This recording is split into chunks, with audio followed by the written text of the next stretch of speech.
Hello and welcome to Afflictions Sugarcoated, a podcast where we sugarcoat some of the world's so-called afflictions and rate its plausibility out of a scale of 1 to 5. I'm In Kim, and today we will be sugarcoating the glorification of self-care. If you watched American Psycho, you'll know Patrick Bateman's morning routine. In my opinion, it's one of the best scenes in the movie, not really because it's best or anything, or that it's full of action or any other component of a usual cliche movie or film industry, etc., but it really gives you an epitome of self-care. It goes something like skincare, not in this order, but ab scrunches or something like that. It's a good movie, again, and aside from its literal representation of a psychotic serial killer, I'd say that it delivers a good message. Now, there are hundreds of messages to take from this movie, but one I'd like to pick is self-care. And yes, I did just start a podcast with a hook that comes from American Psycho. When was that made? 2001? The way I see it, old school movies are the best. There's literally nothing good these days. There's my 2 cents. Self care is an incredibly cliche topic. A bunch of quotes, a bunch of channels, a bunch of books, a bunch of podcasts. Oh, look at that, self contradictory. All about self care. I don't want to say that it's generic or overused in any way, or in that sense, overrated, but it is definitely a familiar piece of word for almost everyone at a certain age. It's brought up during a lot of speeches, right? If you can't take care of yourself, you can't take care of others, you can't excel, you gotta focus. And the only way to do that is through self care.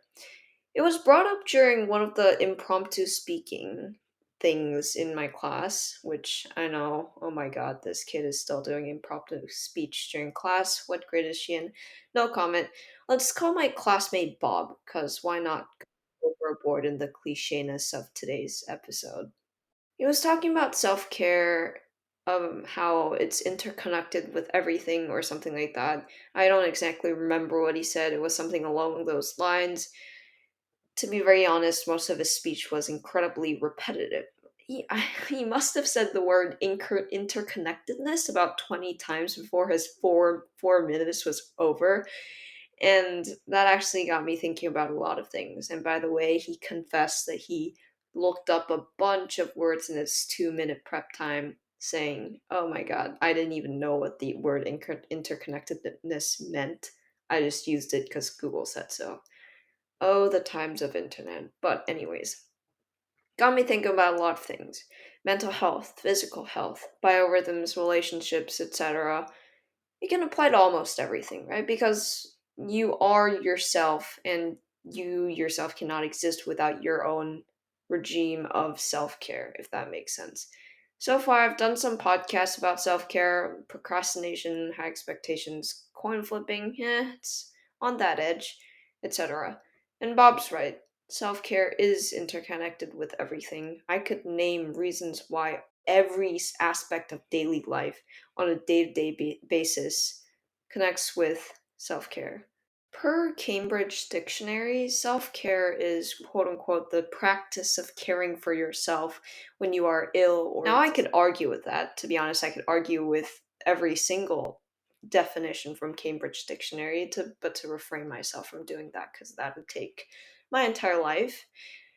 Let's just go by this. But being ill isn't the only thing that plagues human beings, to be very honest. Mental stress, self consciousness, moral dilemmas, etc. There are a lot of things that plague you as a human being.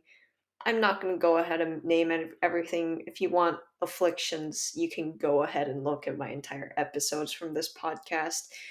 But getting things done in time, making sure that you're doing what you're supposed to do. Self care, in a nutshell, cannot exist.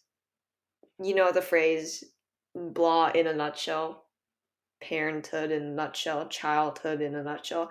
Yeah, that doesn't really apply for self care. The shell is ruptured, or at least cracked in some way or another. Is self care overrated or underrated?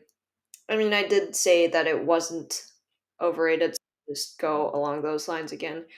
I would say that it's perfectly rated. You can never get enough of self care, and modern society makes sure to accentuate it enough.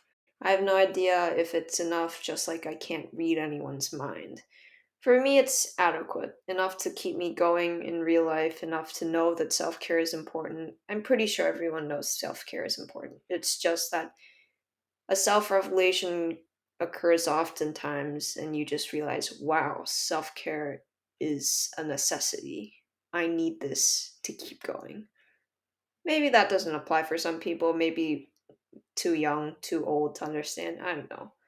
It's the air for me to breathe, but I don't know what it would feel like if I lost the air, just like no one knows what happens after death. There's no empirical study, no statistic that can persuade me of afterlife or anything else. Maybe I'm paranoid, but come on, who isn't? So, why on this fine evening sugarcoat something that is so direly needed yet not noted? Well, I'm not going to say that self care per se is an affliction. I'm saying that the rise, narrative, glorification, whatever you want to call it, of self care is incredibly prevailing. We can't possibly preclude the fact that the recent wave of Sigma males on video platforms is somewhat of a message of self care, except it obscures the true meaning of it. And by the way, I'm not criticizing those videos in any way. Everyone loves watches those videos. And come on, feminist is not toxic. I can't say that I like this recent glorification of self-care though. To quote Patrick Bateman, you can always be thinner, look better, and you sure can. It's amazing how this always works out. The amazing picture that we have of ourselves can actually jump out into reality with more self care, with a little more skincare, and the glorification of good skin. Yeah, sure, you look prettier. To this day, I just don't get the meaning of it. But if majority rules on it, well, I gotta accept it, unless it's some really immoral thing, which I doubt. I don't think skincare to its utmost form is the most immoral thing humanity can ever come across. But then again, going to the gym, reading a book, doing not over exercising or anything, not stressing yourself out too much, not being inundated with too many things because you thought you could do it, but oops, guess what? You can't. That's how usually things work when you put too much on your plate. And you can't eat it, so too bad. But it's fine. Sometimes you need those things. Sometimes you need that little push to get you going, to actually get your life to propel forward. In that way, I guess doing a lot of things and putting a lot on your plate and stressing yourself out is self care because you're pushing yourself, but I don't know. Maybe this definition isn't working out so well.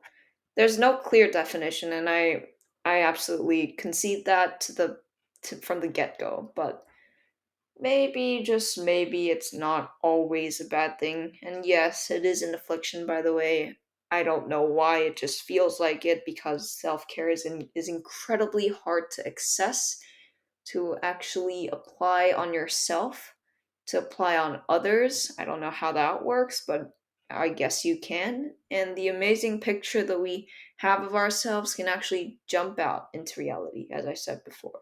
So, why? In my most productive hours, when I actually want to do something, when I want to read, when I want to study, can't I turn myself into the perfect and ingenious human being that I dream to be? The answer to that question is pretty simple enough. I mean, there's nothing too simple in this world, but it's relatively simple if you know what I mean. As Courtney Carver said, when we try to juggle everything, we can't enjoy everything. I mean, I say we can because I'm juggling a lot of things and I enjoy most of those things. Enjoying everything is hard. Come on. I like debate, but I don't like math. I don't see how a human being can like every single thing. So, in that sense, the quote doesn't really make sense from the get go, but let's just assume it's metaphorical meaning, okay? Yes, I say that maybe we can, but it's hard. It is so incredibly difficult that only the top 1% would struggle with accomplishing it, let alone finding pleasure from it. That is to say that self care isn't balanced. It isn't productivity or the ability to take care of yourself.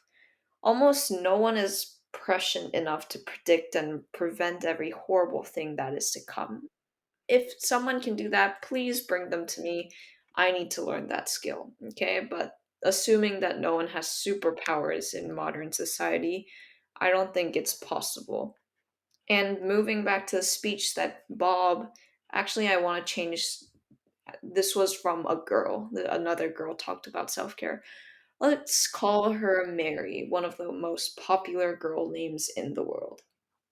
Mary divided care into two things: self care and care for others.